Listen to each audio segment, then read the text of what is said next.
What could you do? Does anybody know?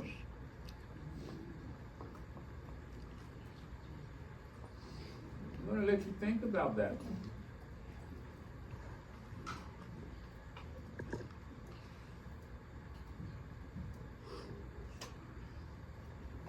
I mean, this is a practical question. This has nothing to do with math.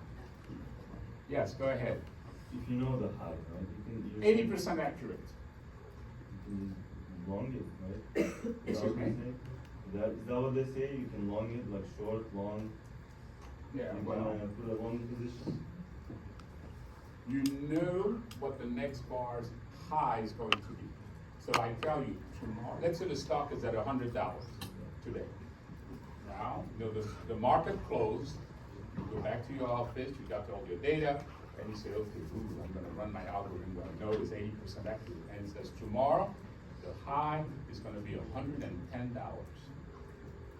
What do you do? What could you do with that if you were 80% accurate? Buy. Well, remember, the market is closed. Okay. You would have to wait till the next day. So the next bar comes in, the next day comes in, the market opens. Let's say it opens at 105. You know the high is gonna be 110. The market opens at 105. What do? You just buy. Yeah, well, yeah, nothing complicated here, just normal stuff, you know. Oh, tomorrow that stock is gonna be worth $110 at some point. Right now it's $105. What should you do? I'm buying it at 105. And when it gets to 110, what do? I sell it. I made $5 out of 100. I made almost 5% in one day. Okay? Now you might say, hey, why not hold on to it and so forth. I don't know what's gonna happen after that. My algorithm tells me tomorrow's high is gonna be that much and I'm 80% accurate. And when I went to my office and I sat down, I ran my algorithm, not just on one stock, but I ran it on all the S&P 500. And it came back with, here are 20 stocks that are in the perfect position, and for each one of them, here's their high. What do? I buy each one of those stocks, okay? The next day, I mean, now that's depending, okay? If I had opened the next day and the stock opened at 115, what would you have said? Remember, I told you, the high is going to be 110, 80% accurate. It opens 115. What does that tell you? I would wait till the algorithm is wrong. Exactly. Not so much wrong. This is maybe one of the 20% where it's not right. No problem. And here it is. Even even when it's wrong in that type of case, it opens higher. It didn't cost you anything. Okay. So that's what you could do. In the opposite case, when you have a downward stock, this thing will allow you to take a look and say, wow, we went down, down, down, and at that point, this thing lit up with all those confirmation, and it seems to be able to say that, yeah, when the confirmation looked really nice, that's when things tend to turn around, because if you kept going, you would lose your confirmation. So what do you do now if you have an algorithm that tells you the next bar's low is going to be some number? What would you do with that information? The stock is at $100, and it says tomorrow the low is going to be $90. What do you do? Go ahead.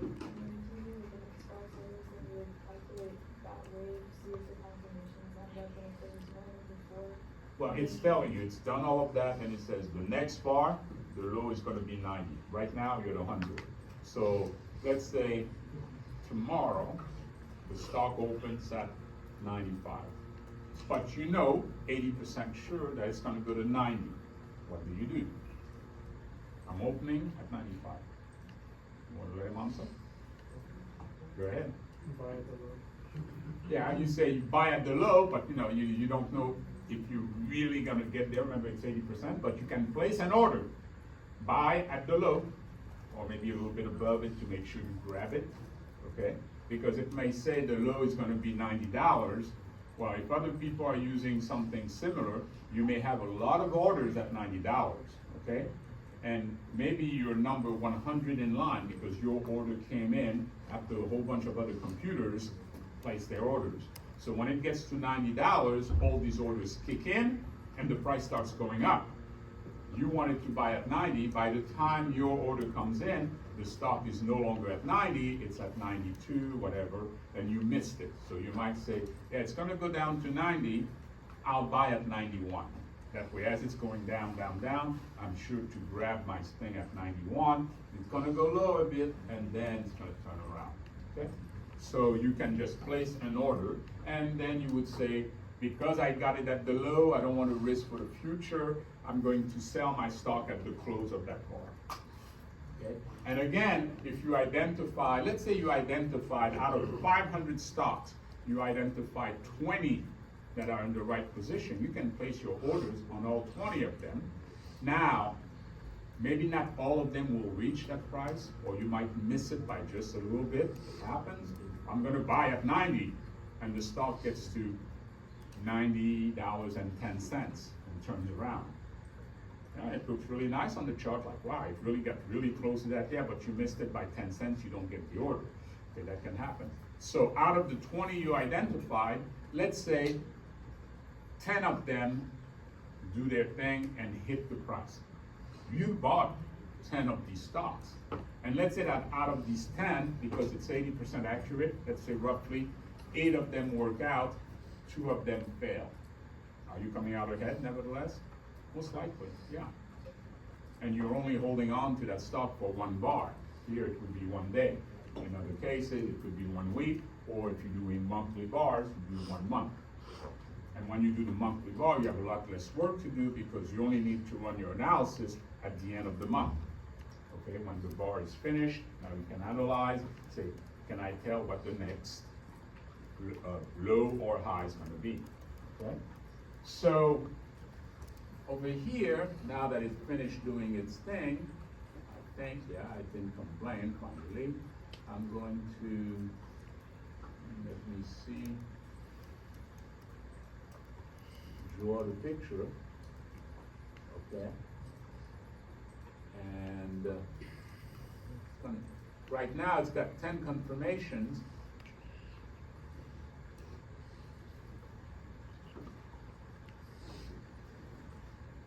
And let's think about what we're looking at here. Here we're looking again at the same picture. However, I'm saying, what if I started kind of over here? So this is our high IM. So I'm saying that when the stock started and went up, when we were at this level, this is the number of confirmation we would have had. Okay, 10. Now, here's another interesting thing. Remember how earlier we had done our confirmation from here, and we had 11 confirmation with the 0% over here and then some in the middle. Now, I purposefully made my highest point over here, okay? Don't worry about the rectangle. It's saying, what if the highest point we've gotten up to from here going up, up, up, up, up, was here, which is pretty much this high. Do you notice that you still have, you know, something pretty fascinating? For this bar, it has confirmation at its high and its low, okay? Later, when this guy goes up, up, up, up, up to here, where were the confirmation on this guy? The open and the close.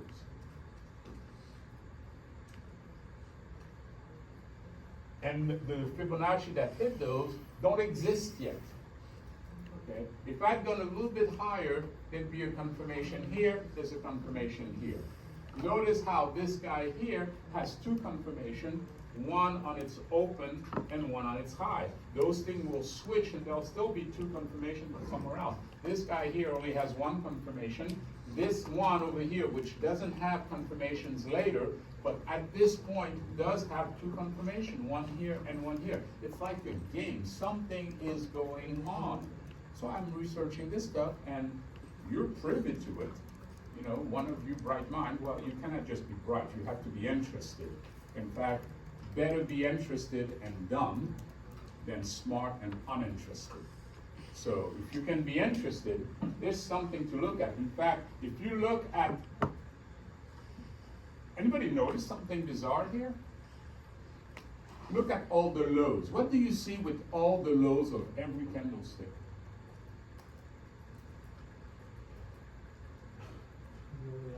They're all confirmation. Okay, this one is always going to be a confirmation because that's the starter thing. But over here, over here, over here, over here, over here, over here, this one, not quite. Those prices can't be random. Okay? They can't be. All right, so now if you will notice, I'm going to have to, and by the way, what I'm showing over here are for each bar what the confirmations are. So if I were to look, I can't show both at the same time, not enough room. But at bar number 10, I had a confirmation at the low, okay, and it gives me some information. It says at the low, at the 100% level. Yeah, because if you look at that first bar, the bottom of it, the low of it is the 100%. But bar number 11 has a confirmation at the close and at the open with the 76.4 level and the open at the 50%. Bar number 12 has a confirmation at the 76.4 level with its low. And then this guy, the bar 13, has two confirmations, one at the high, one at the open. 14, 15, they have low confirmation, and bar number 16 has confirmation at its high and its low. Okay? That's what those things mean. So what I'm going to do so that you can have a better look at this, I'm going to eliminate the display of that big thing, and that way we'll be able to move, and then you'll have an idea of what the extra stuff that you might end up having to do would be. So we're rerunning this thing. And let's see what it says.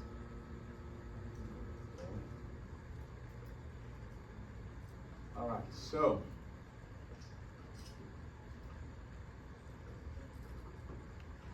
and it might be a good idea indeed not to have to show the volume, that way you have less stuff on your chart, more room to show the prices. Oh. Sure it's not garbage, fell off of it. Okay, so here we are, we're starting here and we have all these confirmation. Every candlestick somehow, one of the prices is a Fibonacci level. So even though you might not know which level you're gonna hit, at least you have an idea of where that stock's price is likely to go. And as you get closer to things, you get an even better picture. And of course, if you know these things, you can essentially make money or what have you. Okay, so here's what I can do. I'm going to say plus. Now, I'm doing this manually. This is something that with your project you would be doing by clicking down and moving up.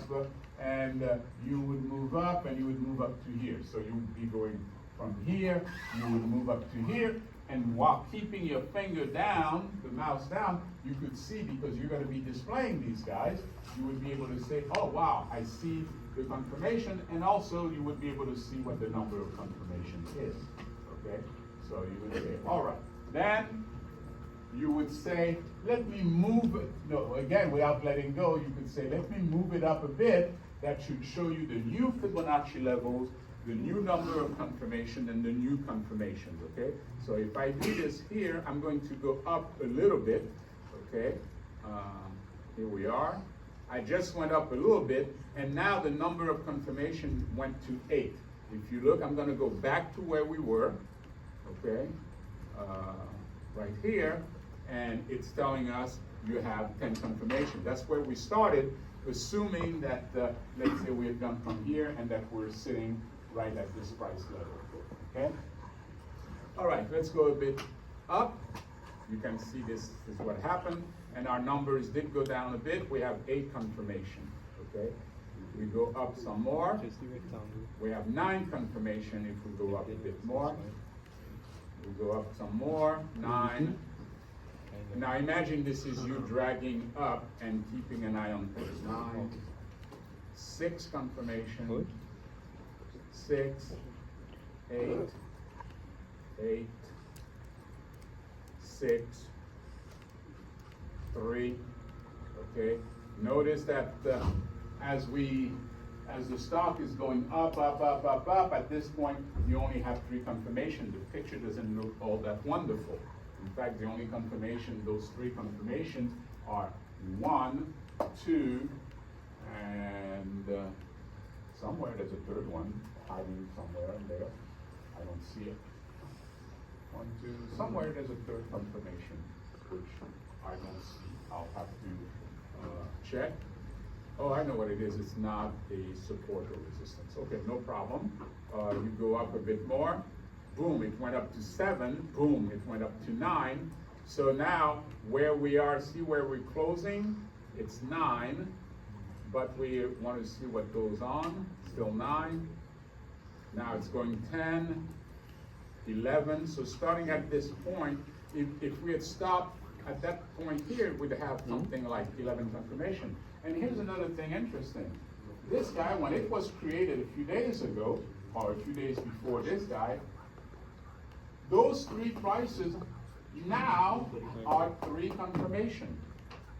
If those prices if this had been closer or anything, you wouldn't have that. Okay? So let's go a bit more. Now we're at 11, so in this whole area, if the high had gone to any of those area, you'd be essentially getting a lot of confirmation. Still 11. Now it went to 7, so that's a little sweet spot where the number of confirmation is not nice, that you would think that it would not, that would not be the high. Then we go more, it says 6, 7, 8, 12. Oh, that's even better than anything we've had before. Okay, 12. And then what would happen if you kept going? 11, 8, 4. Now it's not looking nice at all. 4, 7, 9, 9, 9. And we're at this point, we are 1.16. We're 16% bigger than this guy here. So we're getting a bit way too far, but we can check. 9, 8, 8, 8, 8, 8, 7, 7, 7, 8, 6. Okay, and notice that our Fibonacci number lines are going outside. Do you agree? They're getting outside the box. So the only confirmation you have are now with possibly these 4. 1, 2, 3, 4, because all the other Fibonacci lines are going up there. We already have probably 2 lines already up above. So as you keep going, do you agree you're going to lose more and more confirmation? Because this guy is going to come out, this guy's going to go up, up, up, it's going to come out. When it's sitting out there, none of these guys are going to be able to confirm with them. So as you keep going up, do you agree that you're going to lose more and more and more confirmation? Yes? No? Okay. And so right now, this is not even the right one. This is 1, 2, 3, 4, 5, 6. There's a 7th one, the one that represents our high. So what was, now that we're sitting all the way up here, we have 8 confirmation. When we started here, we started with, I don't remember how many. Where did we get the most number of confirmation? Anybody remember? 11. We got 12. Oh, 12. Yeah, we even got 12. I'd shown you 11 in the office. We got 12 at this point. Okay. After that, started going down, all the way down even to 6. And before that, reaching that level, it was also going down. Okay. If I go back for you, now we're at 43. I don't know, maybe 20. Okay. So right here, for instance, you see a bit before we had 6. Okay. And even before that, we had. Okay, this was 7. We said, oh, we went down to 7 and then 6. And then if we were to come up, you say, okay, 6, 7, and then it says 8, starting to climb back up. And then boom, 12. And that was a big jump. That's also something to look at. Not just the smooth going up, but the sudden thing going up. And then you look up some more. That was 11. So really, if I had to think about where is it going to go, well, I would have said going 1, 109.39. That tells me that this price here is 109.39. And when I went one more level, okay, down, that was 109.43. Okay, what's this high? 109.44.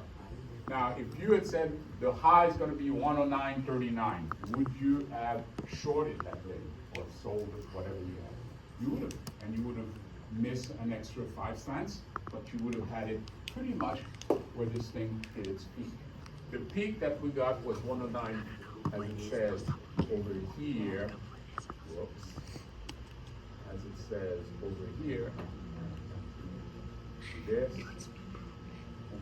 Okay, you can see where it says high, 109.44. And our Fibonacci level, if we go to see where it is, it's 12 at 109.39. So basically, you say, okay, the high is going to be that price of 109.39. I'm going to short it or sell it at that price. It would have gone against you. It goes to 44 for 5 cents, and then turn around, and you would have short and being able to sell at the close, because that's what your shorting is. You sell first, and then you buy back. Okay, you would have done it at the close, and the close of this guy is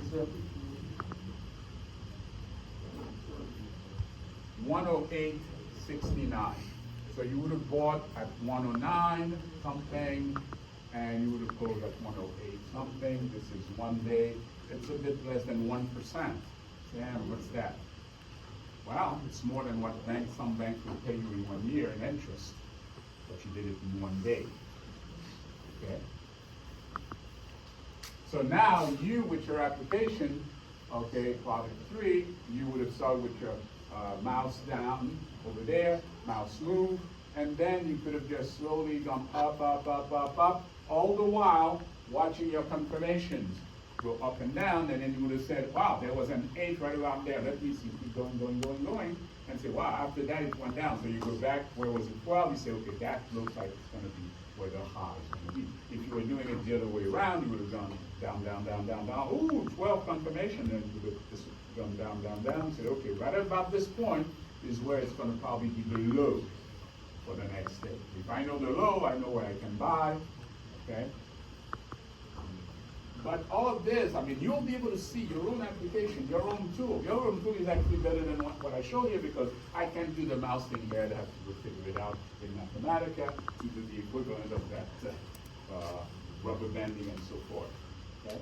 But, if you notice, when this thing got to that level of 12, okay, and let's do something just a little bit, it's not cheating, but let me go back down. Go up a bit to where it really is. Okay, this is the high. When you look at it, now if you go back to what this thing was saying, okay, do you see, for instance, the next bar? How the next bar happens to fit pretty nicely between this guy here and this guy.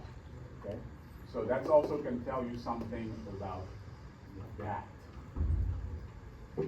All right, so what would be the additional stuff that you might want to do? It's the following. You take this, you go to wherever you want to go. You do a mouse up, okay? So now you're here. But you would like to automatically have this guy scan vertically, let's say, wherever you let go. You have a range, and you say, I'm going to start at, I don't know, 75% of that range. So I'm going to imagine that this is where I let go. So I'm going to take 75% of that, and I'm going to start, let's say, here. And I'm going to say, okay, what would it have done if I had mouse down, and I had come here, and I had started going mouse move up, up, up, up, up, up. So basically, keep a list or a dictionary for each price that I'm going up. For each price, what's the number of confirmation that I'm getting, okay, and see at what price did I get the most confirmation. Notice it's everything that your code is already doing, but you're automating it, whereby, and you would still be able to do this, mouse move, and then as you move it manually, see all the information. But you could also have something where you could add another button, so it go automatic, where you move from here to here, you let go, okay? So you have your picture. You click on the gather statistics, whatever you want to call that button, and what that button would do is that automatically, and you would see it, okay, automatically, it would start from where you left off, the index, but start, and let's say you had brought the thing up to here, okay? And if you let go, and it says, oh yeah, the where the high is, it's 11 confirmation. And you might say, well, I really would like to have known what would the confirmation, the number of confirmation, what would that have been if I had stopped here or here?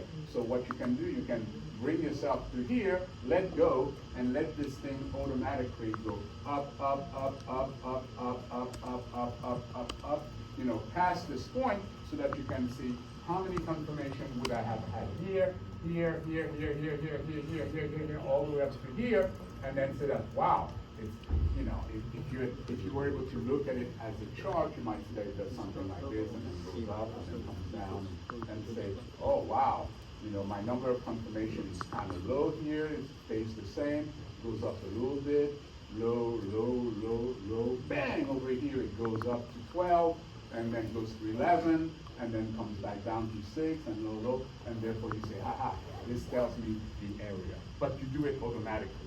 Yes? How do you know when the top one run off? Well, you would do it like a factor of this. So for instance, let's say you started here and you said, I would always suggest you go to the actual high, okay? There it is.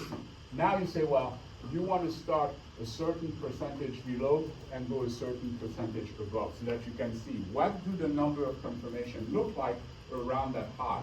Maybe the number of confirmation here is 12, and you say, well, that's because we went all the way up to here. What if we had only gone up to here, here, here, here, here? You might see that, oh yeah, over here it started at 6, 7, whatever. It went up a little bit, but it was always hanging around 7 or 8, and then when it got to this point, boom, the confirmation went very high, okay? And then you can also say, but what would have happened if it kept going, okay? What would the confirmation have been? And you say, well, from this point, you have the whole range of the Fibonacci, let's say it's this range. You would say, I'm gonna start at, let's say, 70% of that, and I'm going to go 30% beyond, okay? And I'm going to do it in 20 steps or 30 steps. And as it goes step by step, you want to display. So you can basically get something that would look like, let me start this at 1. If I can make it behave, 1. Let's see, okay, I'm going to go to the very first one. Okay, so this would be the level at which you would start, which, by the way, right there had 10 confirmation, and then you would have it like run like a movie, like I'm trying to do this, okay?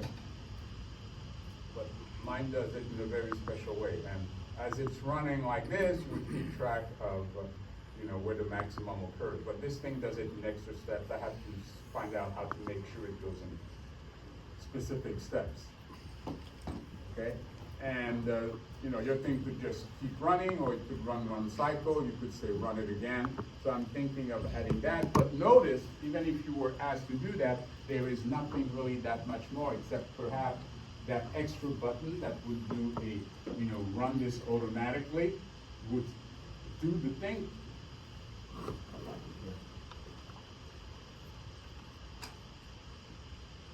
Oh, it died on me. Huh? I know what happened. It's memory issues. Hello? Thank you. Yeah, so now we'll have to do. But in any case, so what you would have is just an extra button, and that extra button would take up where you did a mouse up. So after you do your mouse up, you might want to call that extra function that you might have to write, which is a function that says, okay, I know where I stop.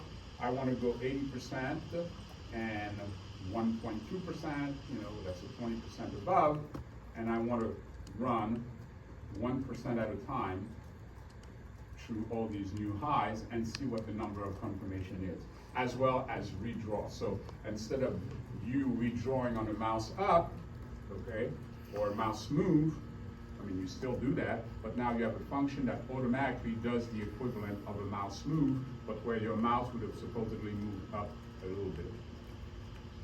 Okay? Now, how would you do that? Tell me. I want to see how well you are in thinking about reusing, because object-oriented programming, a lot of it is about reusing what you already have, minimizing the amount of work you have to do. So you have, or soon, well, you already have project 2 done, but with this thing here, you're adding to project 2 by saying, not only am I going to still draw the rectangle and the line, but now I have to draw my Fibonacci levels, I have to draw my confirmations, and I have to display how many confirmations there are. You should be able to do that fairly easily. And one thing I've mentioned is this.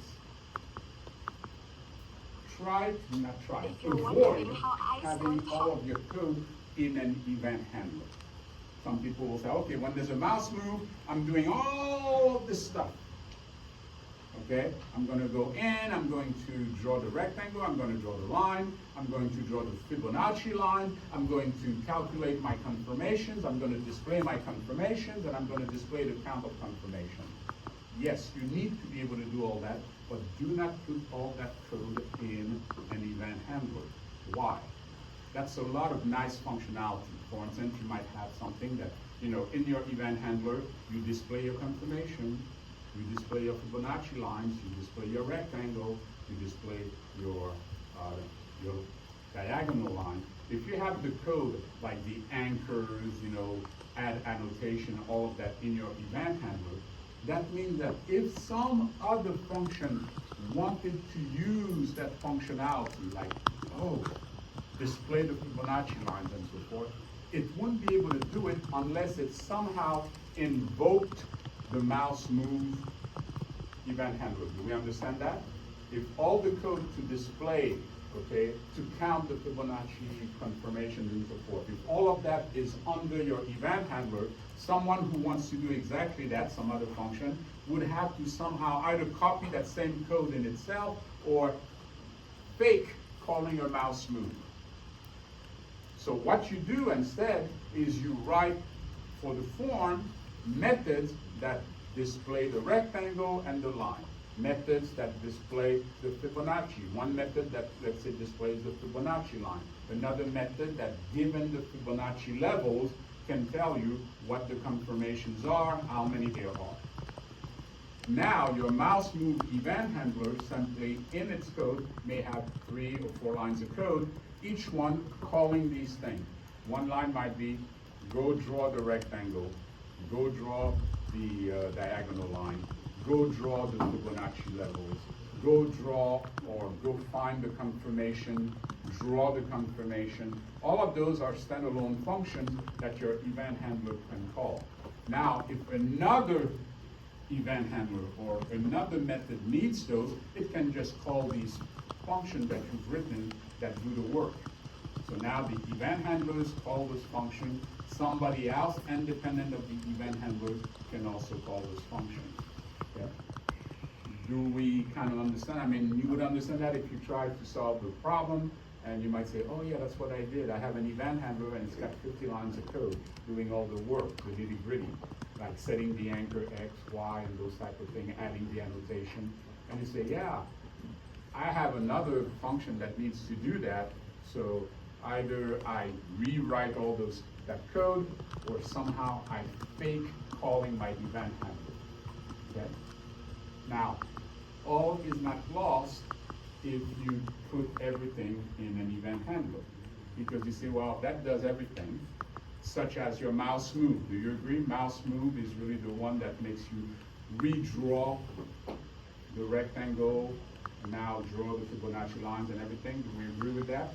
So your automated function should simply be able to call mouse move and fake it by passing a y, which would start at a certain point, then call mouse move again with a y a bit higher, and just calling mouse move should make it draw everything again for you. And now it will be like a movie. Instead of you moving the mouse with your hand and saying, okay, now I'm gonna go up and down to see what the numbers are, I'm just gonna call mouse move from a loop where y will be increased a little bit at a time, and every time it calls mouse move, it would be as if you had moved the mouse, and it will draw it. So that extra work is, oh gee, a loop calling mouse move with a synthetic, a fake y. Does that make sense? If not, you raise your hand and you say, I'm not quite sure I get that. Because that's the difference between, oh my God, that extra work he wants us to do, it's 5 minutes, and oh crap, how does that work? And you don't get it done in time. Yes? Can you explain that just one more time? Just say Yes, absolutely, thank you. So, what's so funny down there? When I told him thank you? You're just so enthusiastic. Huh? You're so enthusiastic. You're so enthusiastic. Oh, thank you. Does it show that I love what I do? That I love the subject? That it's my research subject and I think enough of you to share that with you? This is graduate level stuff and all. But I figure they're smart enough. And some might be a bit lazy, but they're smart enough to get this done. And then they're smart enough so that after this semester, this thing they can use. Even if it's just to impress the interviewer and get you that job you want to have. But thank you for the compliment. I appreciate that. I think I'm gonna cry. Hey, you think I'm joking? I'm not. Now, in case you're wondering, yeah, that's why I have this big red eye. How many of you have noticed that? Yeah. I said, oh, God. I told him the story. Well, over the weekend, she was going to make stuffed peppers. Makes wonderful stuffed peppers. Okay. I will explain this thing to you, don't worry. Okay? And one thing I could do to help was make the rice. I make it lean rice, nice jasmine rice. I said, fine, I'll do that. And she was outside with one of her girlfriends with the horses. And I went out to say hello. And I said, oh, by the way, I did the rice, that way it's all ready. And she goes, what did you do? I'm like, did I do the rice too early or something? No, what did you do to your eye? I'm like, eye? Nothing. No pain, nothing. And she took a picture, and I said, oh, let me see this, and big red eye. And I'm like, oh, a little bit of a hemorrhage in the eye, that's it. And it didn't hurt. I don't have a vision blurred or anything like that. And then I remember I had that maybe about 20 years ago or something, where I called my mom to the doctor. I said, Dad, don't worry, it's going to absorb itself and everything. As long as you don't feel pain or you feel weird or something, if you do, you'll see your doctor or your ophthalmologist, and that's it. But I said, oh my God, my students are going to look at me like I've got 4 heads or something. Okay, so let me re-explain to you what we're talking about. What happened? Why is it telling me that I have this information?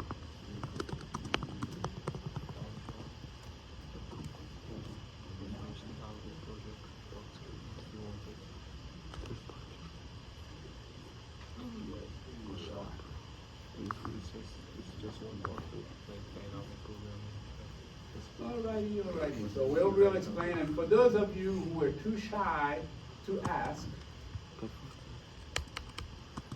yeah, I know why now it's not going to show me this. I do want to explain it to you, so let's take it out.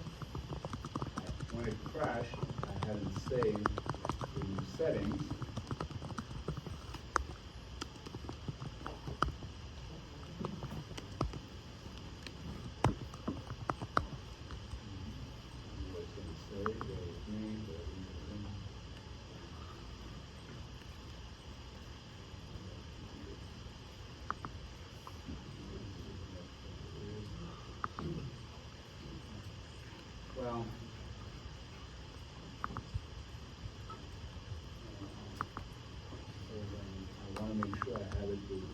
kind of what I had last time.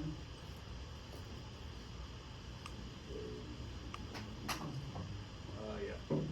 So this, let's go. 75. Okay, so what I'm doing here is I'm asking it to do what I do. Right, like 16, like, no, 60. What's the algorithm is 67. That's pretty good, bro. But like, I should have done better. Okay. The two questions So, I changed were 20 points. You know what we mean Correct the when answer first. we click down, I cheated. mouse down. Then you're gonna do a mouse up. As you do a mouse up, what are you supposed to see? Rectangle. Excuse me? The rectangle annotation. The rectangle, the line, talking project 3 now, what else? And the Fibonacci level. The Fibonacci levels, what else? Come on, there's nothing complicated with that, you should know. Even if you didn't remember the specs, you know, it makes sense. What else? Anybody want to help the lad? Confirmation. Yeah, you want to see the confirmation. And what else? The number of confirmations.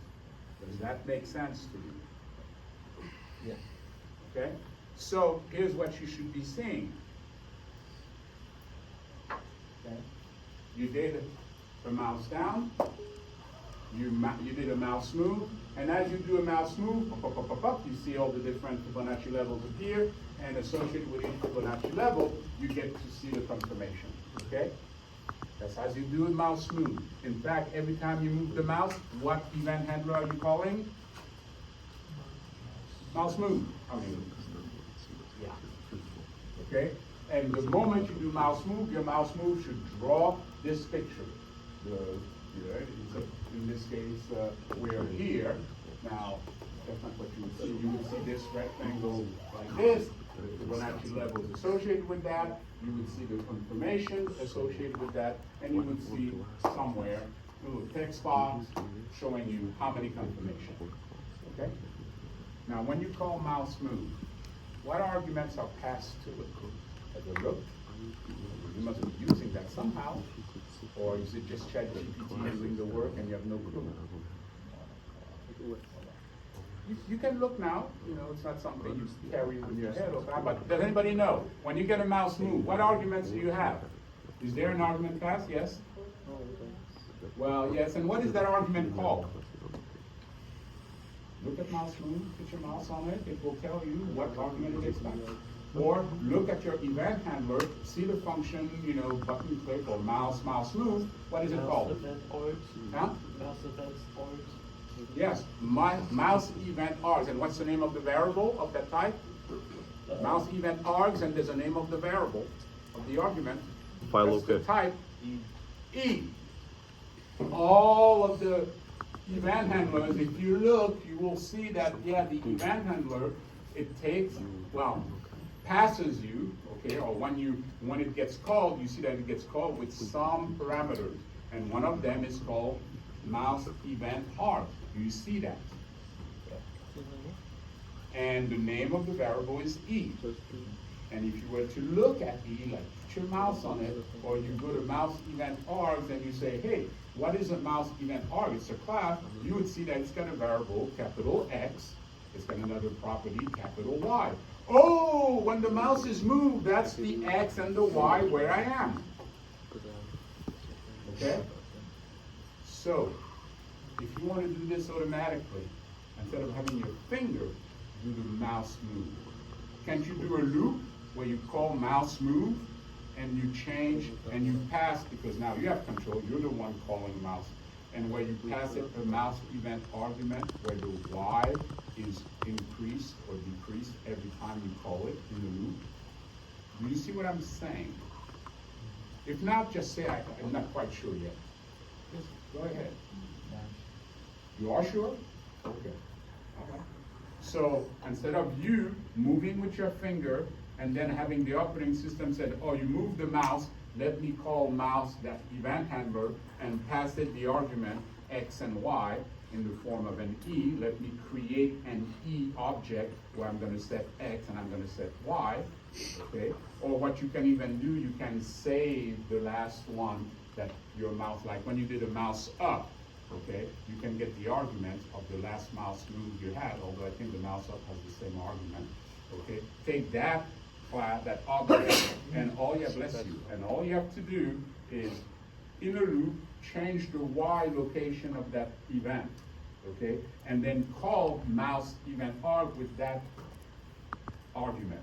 So what's gonna happen, you're gonna see the mouse move event handler being called, but with a Y, and then another Y, and you should, and since that's your event handler that makes all of this appear, you will see all of this appear, but as a movie, it's gonna first start with whatever, you know, you're gonna make a loop. If you mouse up over here, you're gonna tell the loop to do 80% of that, and, well, minus 20%, plus 20%, let's say, I'll put that in the space. That way, it will say, okay, you let go of the mouse over here, you see how many confirmations they are at that high point. Let's see how many confirmations there would have been if you had been 20% lower, and then as I keep going up by, let's say, half a percent, whatever, up to here. But at every new Y, you get a new picture, getting bigger, and see how the confirmations would increase, and decrease, and see, hey, where's the maximum, to see for yourself. Wow, if I had started here and kept going up, the maximum number of confirmation is when we were right around here, and then they went back down again. Then you can use another stop. And, you know, or if you have multiple of these waves, you can take another wave and say, okay, on this other wave, I'm gonna do a mouse down, I'm gonna move up to the high, let go, and I'm gonna ask it to now figure out if I had gone up 20% lower, what would be the number of confirmation, and then if I'd gone a bit higher, what's the number of confirmation, and this should be happening very smoothly, where now, instead of you moving this thing, we just have a loop increasing the Y from some starting point and going up to the point where you let go, and then up some more to see what does the confirmation picture and the number of confirmations look like as you say, yeah, at some point, you know, I opened here, I went up, at some point I'm going up. And see what it is.